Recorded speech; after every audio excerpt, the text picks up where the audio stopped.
It makes me upset that people can be so hurtful. I'd like to understand how destroying my life and joy for living has made them feel good. Almost every day for the past 9 months, this 14-year-old has endured a relentless online barrage of hate. We're calling her Emma. That's not her real name or voice, but the law prevents us from revealing her identity. Just come out in the yard today and let us beat your head in, anorexic bitch. Why don't you cut your wrist till you bleed out? You'll do everyone a favour. Emma says fellow students have been using anonymous social media accounts to carry out the cruel campaign against her. You deserve to die. I'll slit your throat. You're a waste of air and space. We just want to bully you into killing yourself. Every single day I was getting phone calls from the school and they would read through the messages. It rips my heart out. It completely rips my heart out. I just feel so worthless. Like, I need to do and believe what these people are saying to me because it's just said so much. It traumatises someone for life. To see it now just breaks your heart. It's always playing on my mind, like, will they go through with what they're saying they'll do? I don't want to go anywhere anymore in case I run into one of them. It was months before her parents found out how badly she was being bullied. I've had people purposely shutting doors in my face, nasty verbal attacks, throwing rocks. At first, she was too scared to tell her parents. I didn't want them to hurt like I was hurting, and I was scared the bullies would hurt me if I told. Her parents struggled to understand the change in her behaviour. Very withdrawn, hiding away in her room. We noticed the eating had stopped and she ended up having a breakdown. And it went further than that. She started self-harming and we noticed all the cuts on her legs. I have bad thoughts on hurting myself and sometimes ending my life. I just want it to all go away. She wrote herself a note saying that she should just kill herself, like they're telling her to do. Emma spent 6 days in hospital.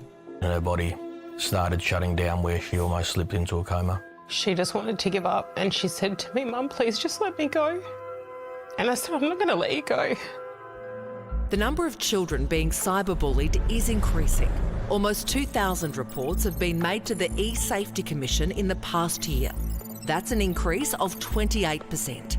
The most common targets are 13-year-old girls.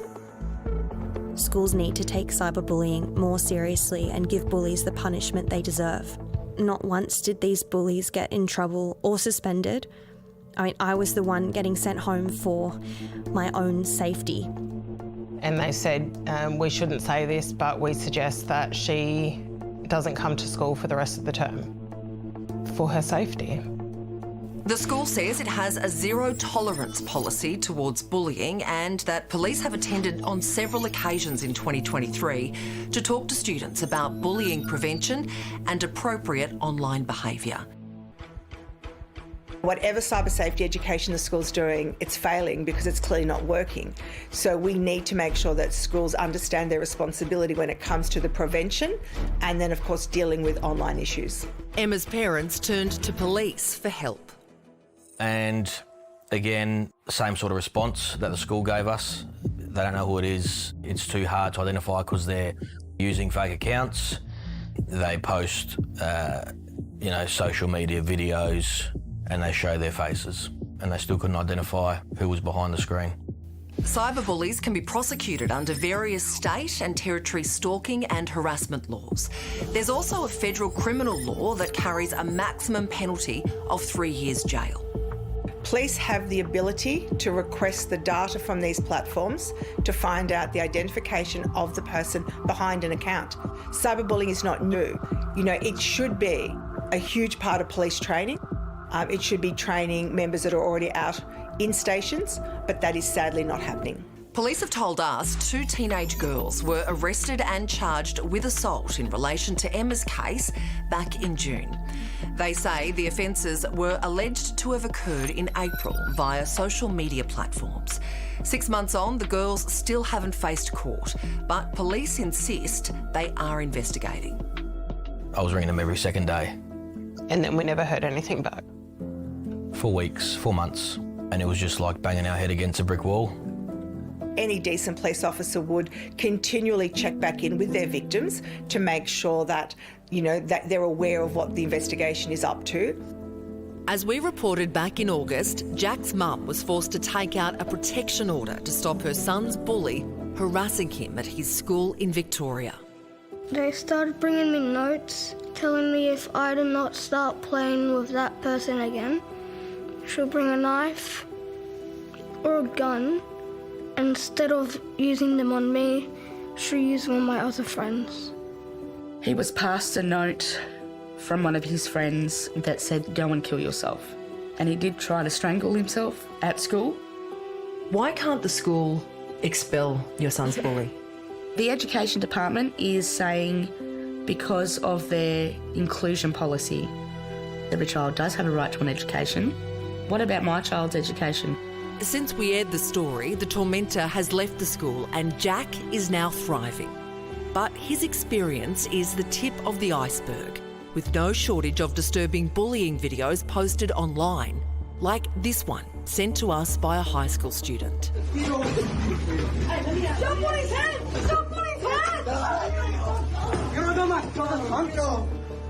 The level of nastiness and the level of threats that I get to see is far different to the early days of cyberbullying. People have got meaner and meaner and meaner. Back in South Australia, Emma has now changed schools to get away from her bullies, but she says she's still receiving hateful messages. We made you move schools. That's a shame. We won, you fat bitch. You're a lowlife for getting the cops involved.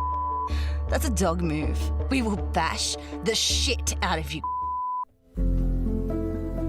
One of the things that helps is playing soccer. It helped me then, and it continues to help me forget about everything. Clears my mind. These people that are inflicting this harm on this young girl are not going to stop unless there's consequence for their choices. And that's one of the important things about a law. It's not about always getting the bad guy. It is about setting the tone for acceptable behaviour in a society. She deserves justice. The students or the kids held accountable.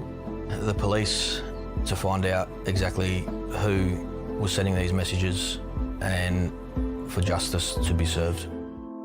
I want people to know how much bullying can really affect someone and can completely change their life. We're just lucky as parents we found out when we did, or we may have been sitting here without a daughter. Just heartbreaking, isn't it? If you do need support, crisis help is available by calling Lifeline on 13 11 14 or the Kids Helpline on 1 800 55 1800.